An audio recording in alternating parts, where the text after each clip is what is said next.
An object M1 has a mass of 1.7 kilograms and is moving to the right with a velocity of 4 meters per second. When it collides with a second mass, M2, of mass 2.7 kilograms and a velocity of negative 1.6 meters per second. The two objects stick together. What is the velocity of the two masses after the collision? So I like to draw a before and after diagram. So before, we have some M1 is 1.7 kilograms and it's going 4 meters per second to the right. M2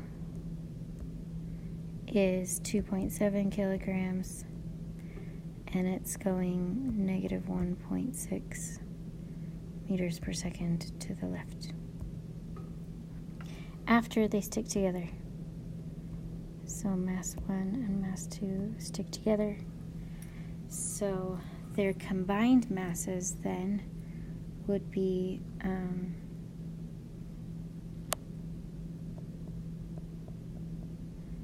1.7 plus 2.7, which is 4.4. So 4.4 kilograms. And we don't know the velocity. So we're trying to find out the end velocity. Well, we know the total momentum before has to equal the total momentum after. So the momentum of mass 1 before is 1.7 times 4. The momentum of mass 2 before is 2.7 times negative 1.6. So when we add those together,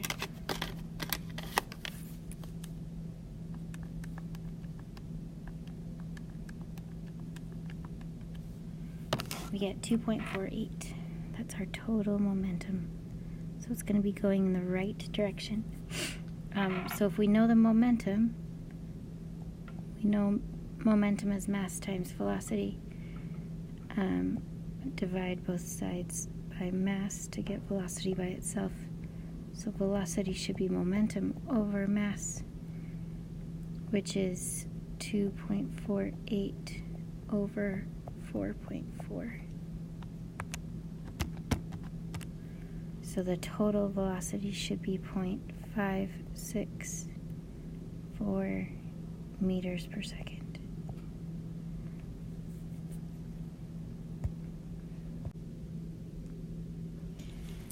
This is our nice one that's super long, but you can't just skip it because it's worth 10 points. So, consider a rifle which has a mass of 2.3 kilograms and a bullet which has a mass of 160 grams and is loaded in the firing chamber. When the rifle is fired, the bullet leaves the rifle with a muzzle velocity of 570 meters per second.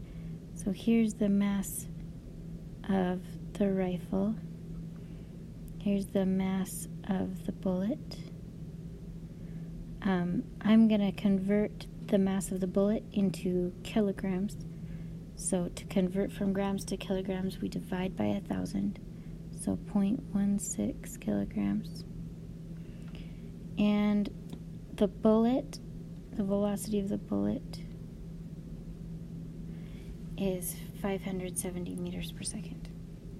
What will be the momentum of the rifle immediately before the bullet is fired? Well, because the rifle is not moving, the momentum is 0. What will be the momentum of the rifle-bullet combination before the bullet is fired? The rifle and the bullet are not moving, so again, it's going to be 0.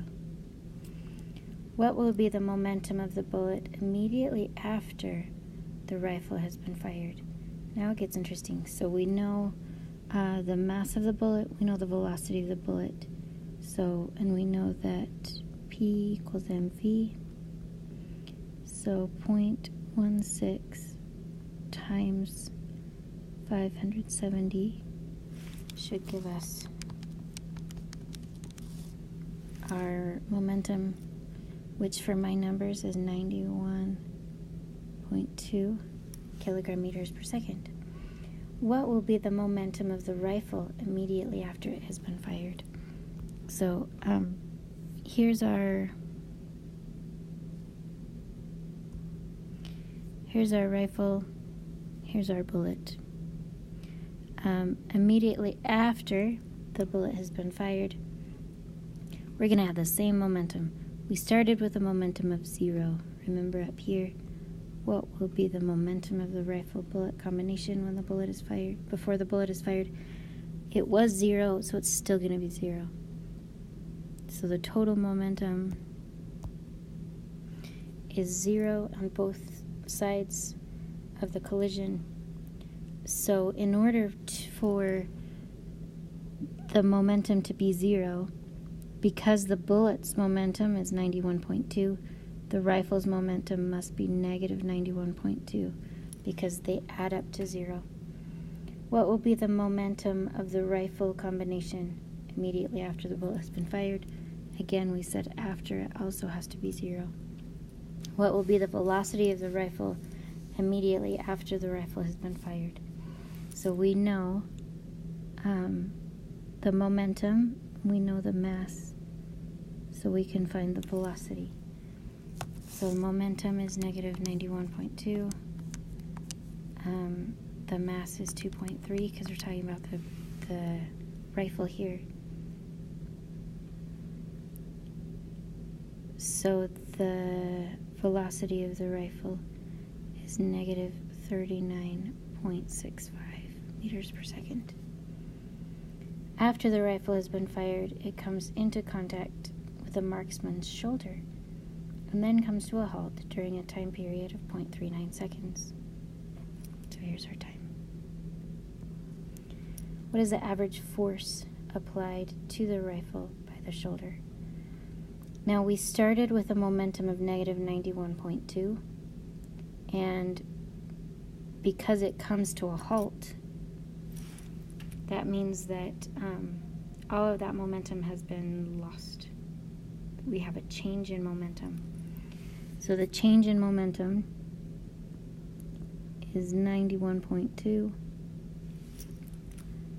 We always do final minus initial for change in. So if we started, or we ended with 0, 0 minus negative 91.2 is positive 91.2. So we know that it also equals force times time because that's our impulse equation. So to find the force, we're going to divide both sides of the equation by time.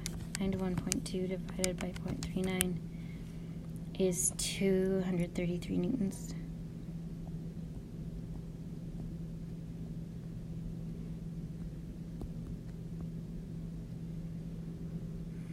All of those. Okay. After the bullet leaves the rifle, it strikes a block of wood which has a mass of 4 kilograms and is sitting on a horizontal surface which has a coefficient of sliding friction of mu equals 0.52. What will be the velocity of the bullet block combination immediately after the bullet strikes the block of wood? So we have another conservation of momentum problem here. What we have now is the bullet and the block of wood, and then both of them together. So initially, the momentum of the bullet we already calculated was 91.2 kilogram meters per second. That means that the momentum after also has to be 91.2. So we can take the momentum of the block plus the bullet. That's going to be 91.2. So we take the mass of the bullet plus the mass of the block times velocity. That should equal 91.2. The bullet's mass is still 0.16 plus the block of wood's mass is 4. So we take 91.2 divided by 4.16.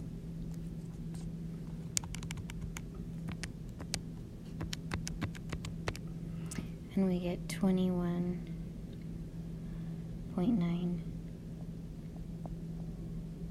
meters per second. How far will the block slide along the horizontal surface before it comes to a halt? This is the problem for which we had to remember that the work done on an object is equal to the change in energy. We're starting with an energy of 1/2 mv squared, and the work done on the object is force times distance. So the force that we're dealing with here is the force of friction. So 1/2 mv squared equals mu times the normal force. In this case, the normal force is mg because it's a horizontal surface and there are no other forces in the y direction. So our masses cancel out. We end up with 1/2 v squared over mu times g. That should equal distance. So 1/2 of this velocity squared. I'm gonna write it up in the corner in green. So 1/2 of 21.9 squared divided by 9.8, which is our acceleration of gravity, times mu, which is 0.52. If you don't put parentheses in the bottom, you're going to want to just divide both of those. So when I put it into my calculator, I say 0.5 times 21.9 squared divided by 9.8 divided by 0.52. So that my calculator knows that I'm dividing by both of these and I'm not dividing by 9.8 and then multiplying by 0.52. So this ends up being 47 meters. How much energy was lost as the bullet was lodged in the block of wood? So we started with kinetic energy of the bullet, 1/2 mv squared. So 1/2 0.16 times 570 squared.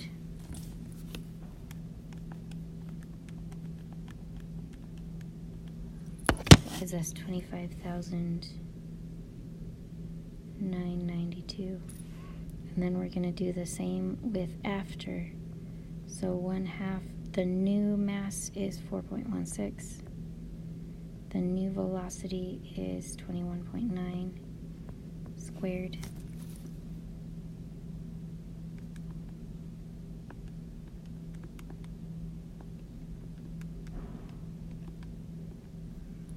So 998. So we take the difference between those two to find the change in energy. And we get 24,994 joules. So that's our final answer for the energy lost. Now that energy is, the mechanical energy is lost in that case, but the energy probably is moved into thermal energy and sound energy and other types of energy. Energy is still conserved. It's just that we can no longer use that energy. A 5.2 kilogram projectile is fired with a velocity of 158 meters per second at an angle of 20 degrees above the horizontal. What will be the momentum of this projectile at the highest point of its trajectory?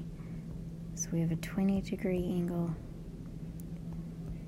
158 meters per second. At the highest point of the trajectory, right here, all of the velocity is going to be in the x direction. So we can actually find the x component of the total velocity. If we had a triangle, this would be the right angle, this is 20 degrees, and this is 158 meters per second. We're trying to find the x component of that velocity. Because that's the adjacent side of the triangle, we're going to use cosine. Because cosine of an angle is adjacent over hypotenuse. So that's what our equation would look like. Actually, it would be cosine of 20 because we know theta. So cosine is opposite over adjacent. So that means that the velocity in the x direction should be 158 times the cosine of 20 degrees. Make sure that your calculator is in degrees and not radians. And it should work. 158 times the cosine of 20 is 148 meters per second. So then we can find the momentum at the very top part by just taking mass times velocity in the x direction.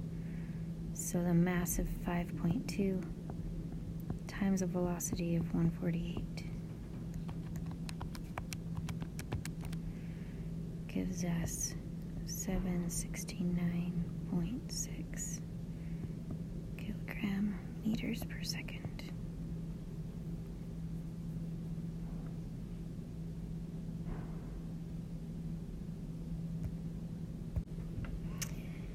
A radioactive nucleus of mass 228U is at rest when it radioactively decays by emitting an alpha particle with a mass of 4U.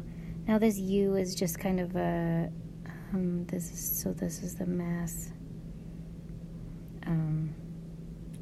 this is the mass of the alpha particle. The remaining part of the nucleus is referred to as the daughter nucleus, okay? The U is just basically saying a unit, because we don't want to have to deal with all of the times 10 to the negative stuff when we're talking about something as small as a radioactive nucleus. If the alpha particle moves at 554 meters per second, how fast does the daughter nucleus move? Now it started at rest, so our before and after, here we've got the whole thing, the momentum is 0.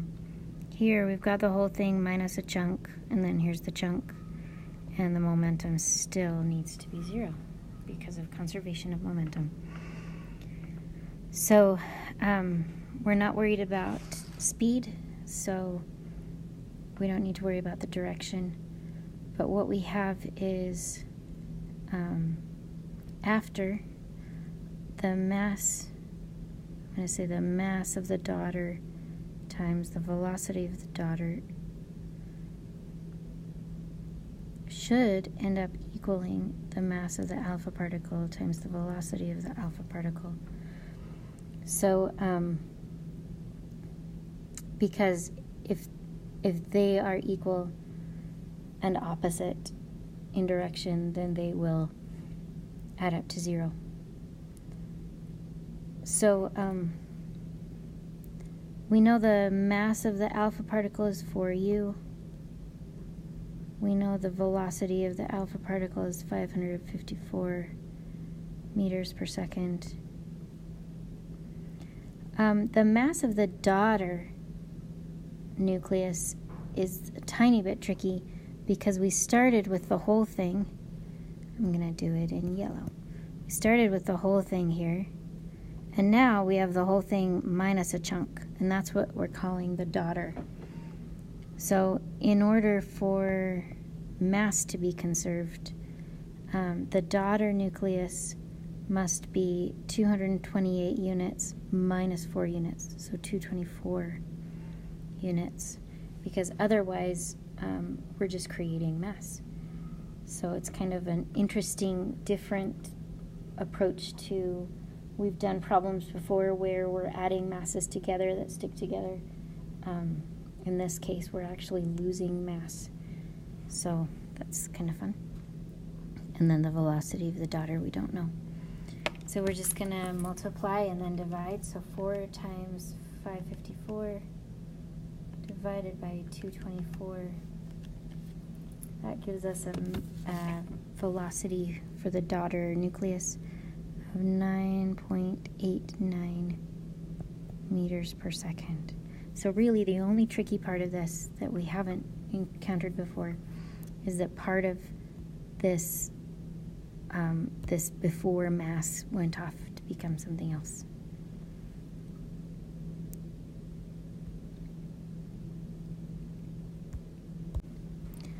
A ball which has a mass of 3.8 kilograms is thrown straight up from the top of a building 290 meters tall with a velocity of 22 meters per second. What will be the momentum of this ball just as it reaches the ground? Alright, so I always have to draw a picture, even though I'm a terrible artist. You guys know this. So we're actually launching the ball at 22 meters per second. That's the initial velocity. And the mass is 3.8 kilograms. And the building is 290 meters tall. I'll just call that the height. Okay, so this is 290. And I'm going to call that negative because I'm going to call my velocity, which is in the up direction, positive. So we know that we're trying to find the momentum. I'll fix this so that's actually asking for momentum. We're trying to find the momentum, which is mass times velocity. Well, we know the mass, so that's easy. But what we don't know is the final velocity down here at the very bottom. We're trying to find the velocity down here on the ground. So we have to calculate that. We have to find it using kinematics. And there are 5 kinematic variables. There's acceleration, time, initial velocity, final velocity, and another one is distance or displacement. We have to know 3 of those to solve for the other 2.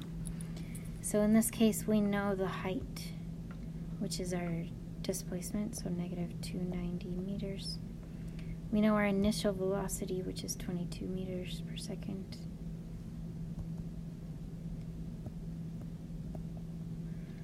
We don't know the time. We're looking for the final velocity because that's what's going to give us this final momentum. And we know acceleration is negative 9.8. So we can use the third equation on our sheet, which is v squared equals v naught squared plus 2a delta x. So that means v squared equals 22 squared plus 2 times negative 9.8 times negative 290. So I get